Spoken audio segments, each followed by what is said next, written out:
Hello student, अभी third lesson अपना वृत्त चल रहा है। अभी वृत्त में 3.2 हो गया, प्रश्न संग्रह 3.2 हो गया। अभी हम 3.3 देखेंगे, लेकिन बच्चों इसके पहले हम यहाँ पे देख लेते हैं वृत्त चाप। यहाँ पे वृत्त चाप और लघु चाप और दीर्घ चाप कैसे बनते हैं, इसके ऊपर आधारित सवाल 3.3 प्रश्न संग्रह में हम देखेंगे। पहले यहाँ पे हम देख लेते हैं वृत्त चाप।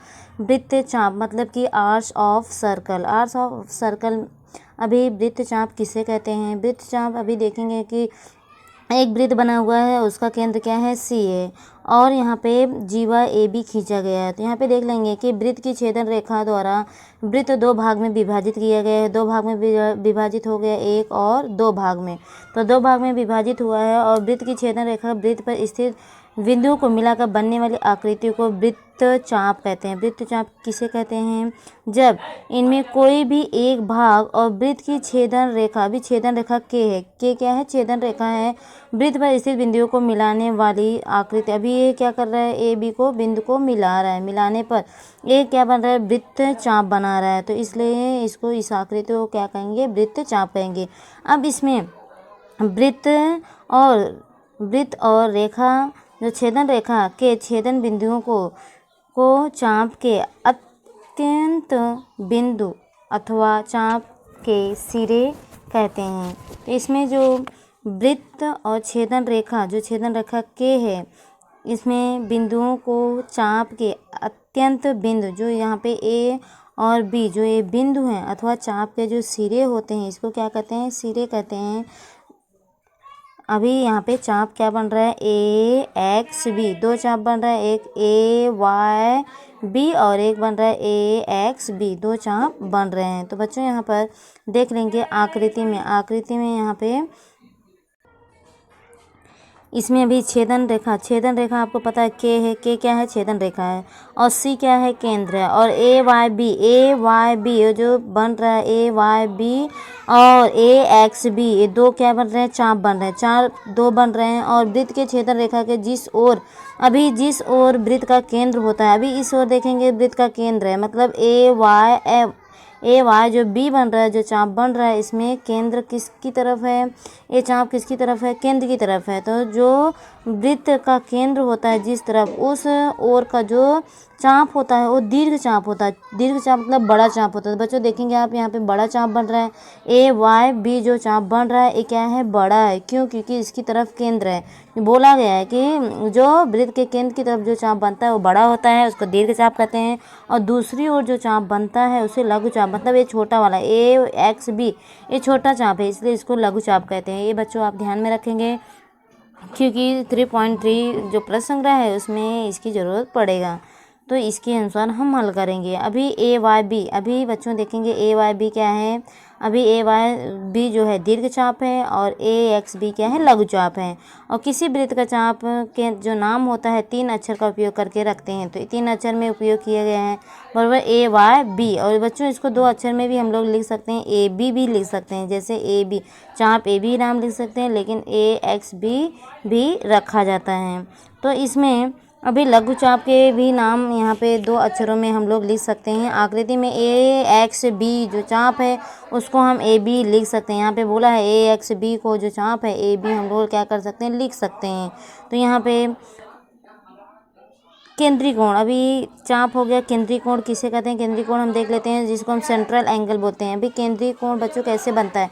यहाँ पे देखेंगे केंद्र पे जो कोण बन रहा है थीटा कोण बन रहा है, बरोबर। यहाँ पे थीटा बना हुआ है, एक केंद्रीय कोण है। तो जिस कोण का जो शीर्ष बिंदु केंद्र जो है केंद्र पर होता है, जिस कोण का जो शीर्ष बिंदु होता है, अभी इस कोण के देखेंगे जो शीर्ष बिंदु है कहाँ पर है? केंद्र पर है, क्योंकि बोला है कि जब केंद्र पर होता है तो उसे केंद्रीय कोण कहते हैं। बच्चों इसको याद रखना, 1 नंबर का पूछा जा सकता है। और अभी केंद्र वाले जो ओ केंद्र वाला, क्योंकि ओ केंद्र वाले वृत्त है, ओ केंद्र वाले वृत्त का जो ए ओ बी, मतलब ए वाला जो कोण बन रहा है, ए ओ बी जो कोण है, उसे हम क्या कहेंगे? केंद्रीय कोण कहेंगे।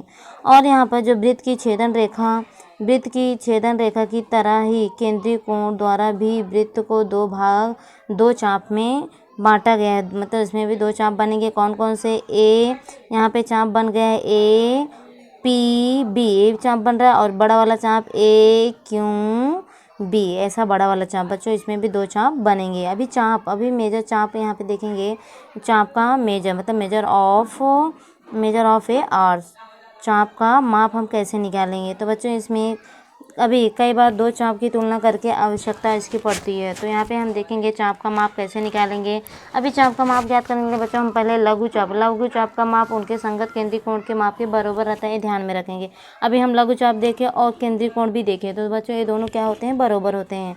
अभी ए और बी का माप है वो क्या है, थीटा है। इसे लघु चाप का जो ए बी क्या है, थीटा है। तो मतलब ये दोनों क्या है, बराबर है। तो यहाँ पे देख लेंगे जो कोण बन रहा है, यहाँ पे देखेंगे तो यहाँ पे जो केंद्रीय कोण बन रहा है थीटा बन रहा है, बराबर। और जो लघु चाप बन रहा है इसका भी कोण देखेंगे तो थीटा ही बन रहा है, बराबर, क्योंकि ये लघु चाप है। लघु चाप का कोण क्या बन रहा है, थीटा बन रहा है। इसलिए लघु चाप और जो केंद्रीय कोण है दोनों क्या होंगे, बराबर होंगे। इसलिए थीटा बराबर थीटा, यहाँ पे दोनों का क्या है, कोण थीटा है। तो अभी दीर्घ चाप अगर याद करना है बच्चों हम लोग कौन सा सूत्र लगाएंगे, 360, क्योंकि वृत्त का चाप जो वृत्त बनता है कितने अंश का बनता है, 360 अंश का बनता है। तो अगर पूरा दीर्घ चाप अगर हमें ज्ञात करना रहेगा तो हम 360 में से लघु चाप का माप क्या करेंगे, माइनस कर देंगे। तो अभी दिया है कि मतलब ए ओ बी क्या है, ए दीर्घ चाप का मान है, इसको हम ज्ञात करना है। तो हम 360 में से लघु चाप का मान घटा देंगे। लघु चाप आपको पता है, लघु चाप कितना दिया हुआ है, थीटा दिया हुआ है। क्या है, लघु चाप का मान थीटा है, इसलिए यहाँ पे हम क्या कर दिए, थीटा का माइनस कर दिए, बराबर। ऐसा सूत्र हम लगा सकते हैं। अभी अर्धवृत्त बच्चों अगर ज्ञात करना रहेगा तो अर्धवृत्त हमेशा याद रखना कि जो अर्धवृत्त होता है, अर्धवृत्त का जो माप होता है वो 180 अंश का होता है। अर्धवृत्त चाप अथवा अर्ध जो वृत्त होता है उसका माप कितना होता है, 180 अंश होता है। अगर पूरा वृत्त हम देखेंगे तो 360 अंश का होता है, बराबर। तो पूर्ण वृत्त चाप का माप अर्थात पूर्ण वृत्त का जो माप होता है 360 अंश होता है। अभी नेक्स्ट हम देख लेंगे, यहाँ पे नेक्स्ट है चाप की सर्वांग समता। चाप की सर्वांग समता में कॉन्क्रेंस ऑफ आर्ट्स, इसमें क्या देखेंगे कि जब दो प्रतीले आकृति जो होता है एक दूसरे को पूरी तरह से क्या कर लेते हैं, ढक लेते हैं। चाप की सर्वांग समता मतलब क्या होता है, जब पूरी तरह से एक दूसरे को ढक लेते हैं तो उस आकृति को हम क्या कहते हैं, सर्वांग सम कहते हैं। सर्वांग सम की संकल्पना के आधार पर हम कोण सर्वांग सम देखेंगे। और यहाँ पे देखेंगे कि जो आकृति दिया हुआ है, आकृति यहाँ पे वृत्त दिया हुआ है। अब इसमें देखेंगे तो कोण जो बन रहा है यहाँ पे सी केंद्र वाला जो वृत्त बन रहा है, सी केंद्र वाला ये वृत्त है। तो केंद्र वाले जो 2 वृत्त बन रहे हैं, एक बड़ा वाला वृत्त है, एक बड़ा है और एक छोटा वृत्त है, बराबर। इसमें 2 वृत्त बन रहे हैं। अभी DCE और FCG समान माप वाले कोण यहाँ पे बन रहे हैं। मतलब यहाँ पे जो सी कोण बन रहा है यहाँ पे DC देखेंगे तो DCE, अभी DCE कहाँ बन रहा है, DCE मतलब ए वाला कोण कितना अंश बन रहा है, 70 अंश बन रहा है। तो बच्चों ये 70 अंश।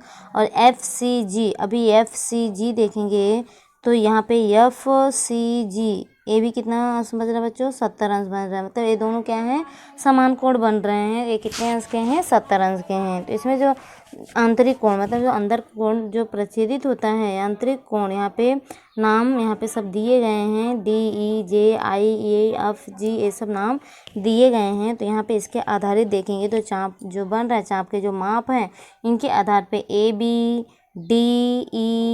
के समान के जो माप होते हैं वो समान है। इसे हमें क्या करना है, ध्यान में रखना है। जो एक दूसरे को क्या कर सकते हैं, पूरी तरह से ढक लेते हैं, सर्वांग सम है, इसलिए कोण भी क्या हो जाएंगे, सर्वांग सम हो जाएंगे। तो बच्चों यहाँ पे हम लोग यहाँ पे क्या लिखेंगे कि जो 2 चाप सर्वांग सम होने के लिए अन्य कौन कौन सी शर्तें होनी चाहिए। तो 2 चापों की जो त्रिज्या और जो माप समान होते हैं वो दोनों चाप क्या होते हैं, परस्पर सर्वांग सम होते हैं। बच्चों ये ध्यान में रखना है कि 2 चाप की जो त्रिज्या एवं जो समान माप होते हैं वे दोनों चाप क्या होते हैं, परस्पर सर्वांग सम होते हैं। इसलिए DE और GF जो चाप हैं वो क्या हो जाएंगे, सर्वांग सम हो जाएंगे। क्योंकि बच्चों इसके कोण क्या थे, सर्वांग सम थे, 70 अंश केंद्रीय कोण था, इसलिए यहाँ पे दोनों क्या हो जाएंगे, सर्वांग सम। मतलब चिन्ह से दर्शा सकते हैं कि DE जो चाप है वो GF के क्या है, सर्वांग सम है। और हम यहाँ पे बच्चों देख लेते हैं अभी चाप के मापों के योग। अभी चाप के मापों का योग जो होता है property of some of the major of arts, इसमें जो देखेंगे चाप जो बना हुआ है ABCDE और यहाँ पे केंद्र बीच में दिया हुआ है। तो ABCD एक ही वृत्त के बिंदु हैं, एक ही वृत्त में बिंदु बनाए गए हैं। इन बिंदुओं के अनेक चाप बनते हैं, बराबर। इनमें से जो चाप ABC है, ABC मतलब ए वाला जो चाप बन रहा है ABC तथा चाप CDE दूसरा चाप के बीच सिर्फ एक ही बिंदु C सामान्य है। देखेंगे तो बच्चों यहाँ पे C जो है दोनों में आ रहा है। किसमें अगर ABC लेंगे फिर भी C आएगा और CDE लेंगे फिर भी इसमें क्या आएगा C, मतलब जो C बिंदु है वो क्या है, सामान्य है।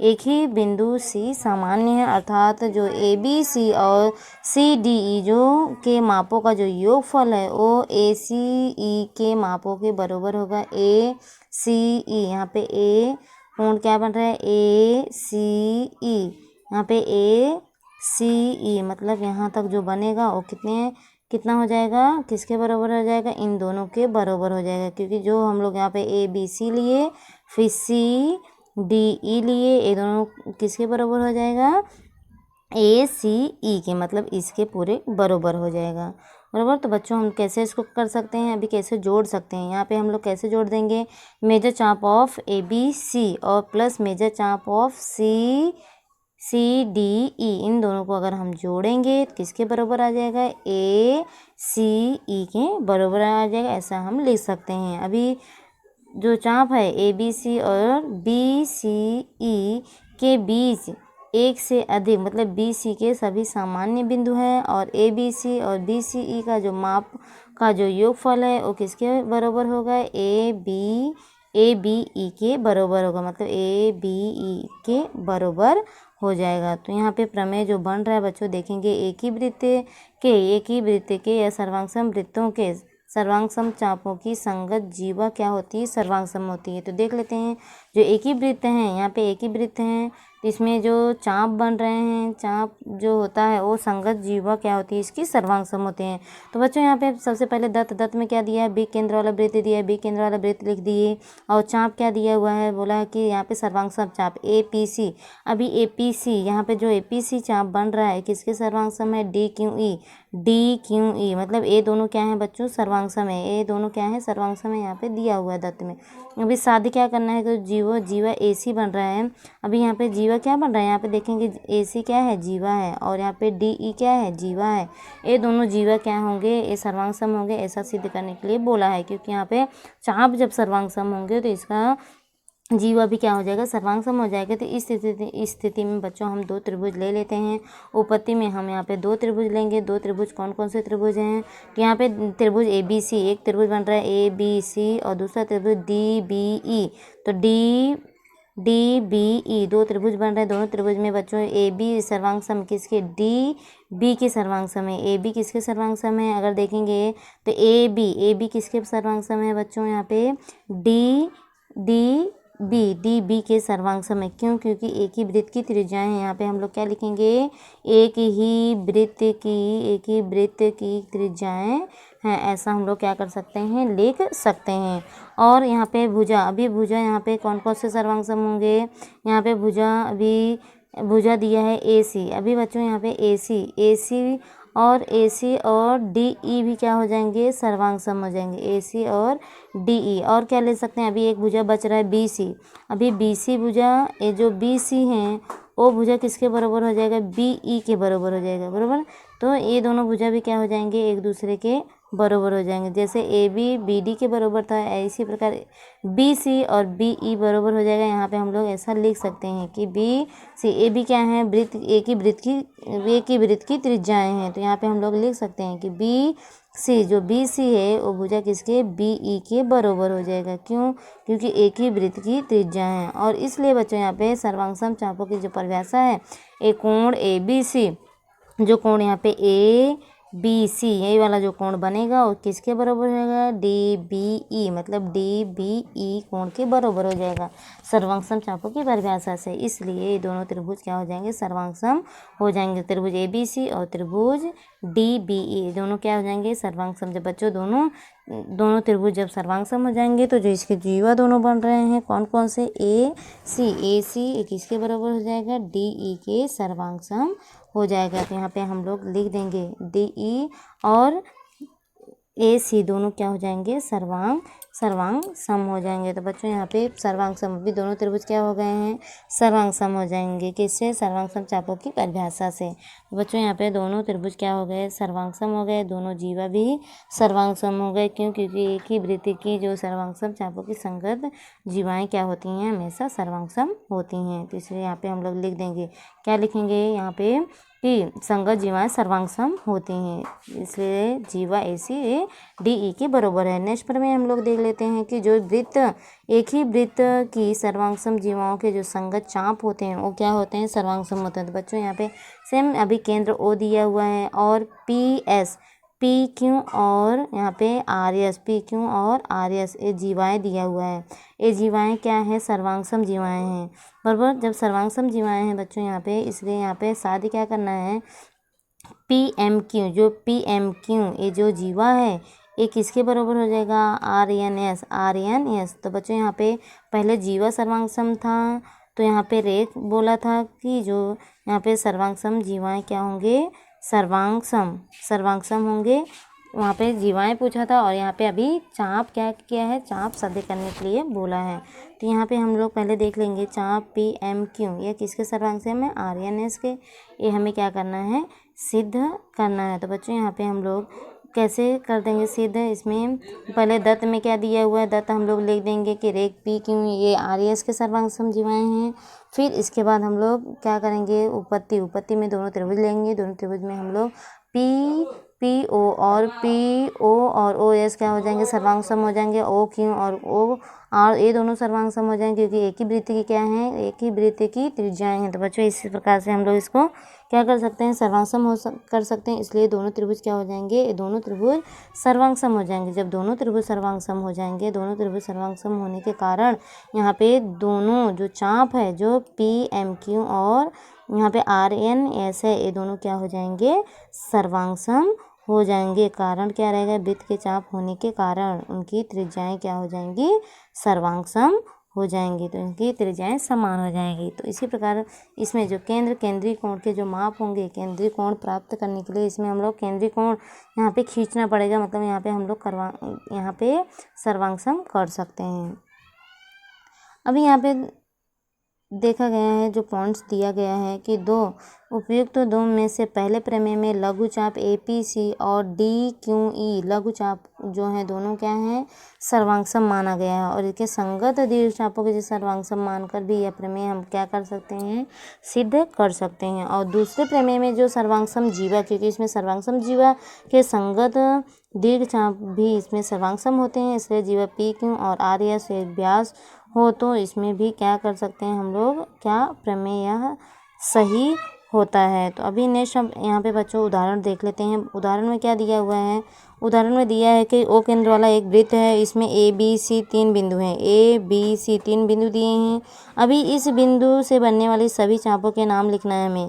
तो यहाँ पे बी सी तथा ए बी के माप क्रमशः 110, 125 हो तो सभी कोण चापों के माप ज्ञात करना है। तो बच्चों सबसे पहले हम लोग यहाँ पे चाप का मान अभी नाम लिख देते हैं। तो अभी पहला पूछा है कि इन तीनों बिंदुओं से बनने वाले सभी चाप के नाम, कितने चाप बनेंगे, ए बी। पहला हम लोग ए बी ले लेंगे, ए बी बनेगा, फिर बी सी चाप बनेगा, फिर ए सी चाप बन जाएगा, 3 चाप हो गया। अभी 3 अक्षर में हम लोग ए बी सी ले सकते हैं, ए बी सी, फिर ए सी बी ले सकते हैं, ए सी बी, और हम लोग बी ए सी भी ले सकते हैं, बी ए सी। तो यहाँ पे इतने चाप बन सकते हैं, 1 2 3 4 5 6 चाप यहाँ पे नाम हम लोग लिख सकते हैं। अभी हम लोग यहाँ पे पहला हो गया। दूसरा भी क्या पूछा है, बी सी और यहाँ पे ए बी के मान क्रमशः 110, 125 दिया है। तो शेष चाप का मान ज्ञात करने के लिए बच्चों कहाँ है, तो यहाँ पे ए बी सी, क्योंकि ए बी सी हमें ज्ञात करना है, बराबर। क्योंकि यहाँ पे किसका मान दिया है, यहाँ पे बी सी, मतलब कि बी सी चाप का और ए बी चाप का जो मान है वो दे दिया है, मतलब ए बी दे दिया है और यहाँ पे बी सी भी दिया है। बी सी कितना दिया है, 110 दिया है, बरोबर। और ए बी कितना दिया है, 125 दिया है। तो बच्चों इसको 2 अक्षर में भी ले सकते हैं, इसे आपको ए बी भी बोलते हैं, बरोबर। 3 अक्षर में ए सी भी लिखेंगे और 2 अक्षर में ए बी लिख सकते हैं। तो यहाँ पे बच्चों ए बी, जो चाप ए बी का माप दिया है 125 दिया है, और जो बी सी का माप दिया है 110 दिया है। तो इसको 110 बराबर कितना हो जाएगा, 235 हो जाएगा। तो यहाँ पे 360। अभी चाप का जो ए सी माप ज्ञात करेंगे, तो इसमें हम लोग क्या करेंगे, इसमें अभी ए बी सी 3 अक्षर में लिखा गया है, तो इसको हम ए सी भी ले सकते हैं। इसलिए चाप ए सी का माप कितना आ जाएगा, 360 में से अभी ए सी बी पूरा घटा देंगे, मतलब 235 अगर माइनस कर देंगे तो इसको 125 आ जाएगा। तो बच्चों हम लोग इसी प्रकार ए सी बी का माप क्या ज्ञात कर सकते हैं, अभी 125 अगर माइनस कर देंगे तो 125 अगर माइनस करेंगे तो कितना आ जाएगा, 235 आ जाएगा। और इसी प्रकार बी ए सी भी निकाल देंगे। तो बच्चों बी ए सी, अभी बी ए सी निकालेंगे, इसमें अभी 360 है, 360 है। और यहाँ पे आपको पता है कि यहाँ पे किसका मान, अभी यहाँ पे बी सी का मान दिया है, बरोबर। बी सी का मान दिया है, तो हम लोग क्या करेंगे, बी सी का अगर हमें चाप ज्ञात करना है तो 360 में से हम लोग क्या करेंगे, 110 को माइनस कर देंगे तो कितना आ जाएगा, 250 आ जाएगा। अगर ए बी का पूछा है तो ए बी का हमें पता है कितना दिया है, 125 दिया है। तो 125 दिया है तो 360 में से हम लोग क्या करेंगे, 125 को माइनस करेंगे, 235 आ जाएगा। बच्चों इसी प्रकार हम लोग सवाल को हल कर सकते हैं। दूसरा देख लेते हैं, अभी दूसरा क्या दिया है। दूसरा उदाहरण क्या दिया है कि यहाँ पे चाप दिया हुआ है, बरोबर। चाप कौन कौन से दिए हुए, पी क्यों। अभी पी क्यों ये सर्वांग सम है, किसके, यस आर के सर्वांग सम है। और चाप जो यस पी क्यों बन रहा है, यस पी क्यों, ये चाप जो बन रहा है यस पी क्यों, ये सर्वांग सम पी क्यों आर के हो जाएगा। तो पी क्यों आर के सर्वांग सम हो जाएगा। तो बच्चों यहाँ पर हमें क्या करना है, हल करना है कि दोनों चाप क्या हो जाएंगे, सर्वांग सम हो जाएंगे। तो यहाँ पे केंद्र जो है, कौन सा केंद्र है, टी केंद्र वाला एक वृत्त है, आयत पी क्यू आर एस बन रहा है, अंतर्लिखित है। तो यहाँ पे ये क्या करना है, हमें हल करना है। तो बच्चों यहाँ पे सबसे पहले हम आयत लेंगे, पी क्यू आर एस एक आयत है, इसमें पी क्यू और एस आर क्या है, दोनों सर्वांग सम है। क्यों, क्योंकि आयत की सम्मुख भुजाएं हैं।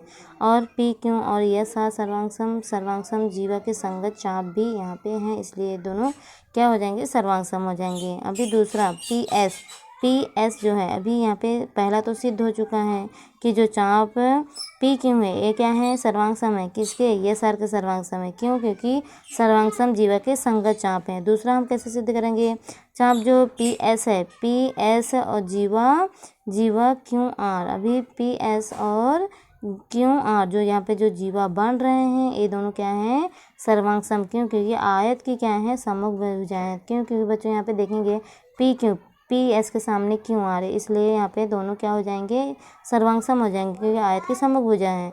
और यस पी, यहाँ पे जो यस पी बन रहा है, यस पी और क्यों आर, मतलब ये एस पी और क्यों आर ये क्या है, ये चाप हैं, ये चाप भी बन रहा है, बराबर। पी एस और क्यों आर ये चाप भी बन रहा है, ये भी सर्वांग सम हो जाएगा। क्यों, क्योंकि सर्वांग सम जीवा के संगत चाप है, इसलिए सर्वांग सम हो जाएंगे। तो इसलिए चाप एस पी क्यों आर क्या हो जाएंगे, समान हो जाएंगे।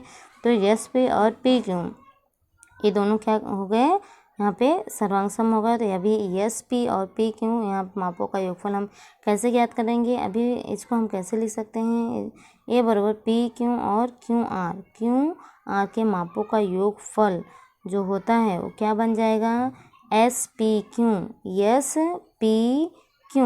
पी क्यों का जो माप है और चाप पी क्यों आर का जो माप है क्या हो जाएंगे, दोनों बराबर हो जाएंगे, मतलब सर्वांग सम हो जाएंगे।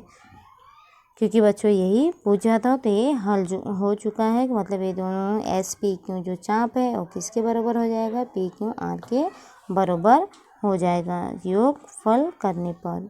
तो बच्चों ये पॉइंट्स हमें ध्यान में रखना है जो 3.3 में इसका उपयोग किया जाएगा। पहला पॉइंट है, जिस कोण का शीर्ष बिंदु वृत्त के केंद्र पर होता है उस कोण को केंद्रीय कोण कहते हैं। जिस कोण का जो शीर्ष वृत्त के केंद्र पर होता है उस कोण को क्या कहते हैं, केंद्रीय कोण कहते हैं। दूसरा है, चाप के माप का परिभाषा, लघु चाप का माप उसके संगत केंद्रीय कोण के माप के बराबर होता है। ये भी बच्चों ध्यान में रखना है, लघु कोण जो होता है, छोटा कोण जो होता है वो संगत केंद्रीय कोण के माप के बराबर होता है। और अगर हमें दीर्घ कोण अगर ज्ञात करना है, दीर्घ कोण का माप हम 30 360 में से संगत जो लघु चाप होता है उसको माइनस कर देंगे तो दीर्घ चाप का माप ज्ञात हो जाएगा। अर्धवृत्त का माप बच्चों पता है आपको 180 अंश होता है। तीसरा पॉइंट जब देखेंगे यहाँ पे दो वृत्त चापों का जो त्रिज्या होता है वो मान समान होते हैं, मतलब सर्वांग होते हैं। दोनों जो वृत्त के जो चाप की जो त्रिज्या होती है वो क्या होती है, समान होती है।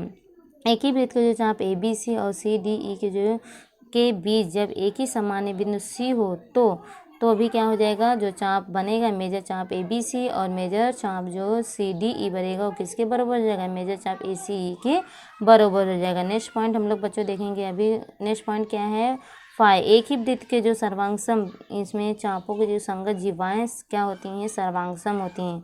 वृत्त के जो सर्वांगसम चापों की जो संगत जीवाएं होती हैं सर्वांगसम होती हैं, और एक ही वृत्त के जो सर्वांगसम जो जीवाएं होती हैं वो वृत्त चाप के क्या होते हैं, सर्वांगसम होते हैं। तो बच्चों यहाँ पे जीवाएं हैं और यहाँ पे क्या है, यहाँ पे क्या पूछा है, मतलब इसका अपोजिट है। देखेंगे तो यहाँ पे सर्वांगसम चापों की संगत रहेगा तो जीवाएं सर्वांगसम हो जाएगा, और यहाँ पे जीवाएं सर्वांगसम अगर संगत रहेंगे तो यहाँ पे चाप क्या हो जाएंगे, सर्वांगसम हो जाएंगे। तो बच्चों यहाँ 5-6 पॉइंट क्या करना है, याद रखना है। इस नेक्स्ट वीडियो में हम लोग देखेंगे प्रश्न संग्रह 3.3। जितना पॉइंट्स आज हम लोग देखे हैं इन सब पे आधारित हम सवाल ये हल करेंगे। लघु चाप, दीर्घ चाप, केंद्रीय कोण, इनसे आधारित हम यहाँ पे प्रश्न 3.3 नेक्स्ट वीडियो में बच्चों सॉल्व करेंगे। वीडियो देखने के लिए बहुत बहुत धन्यवाद।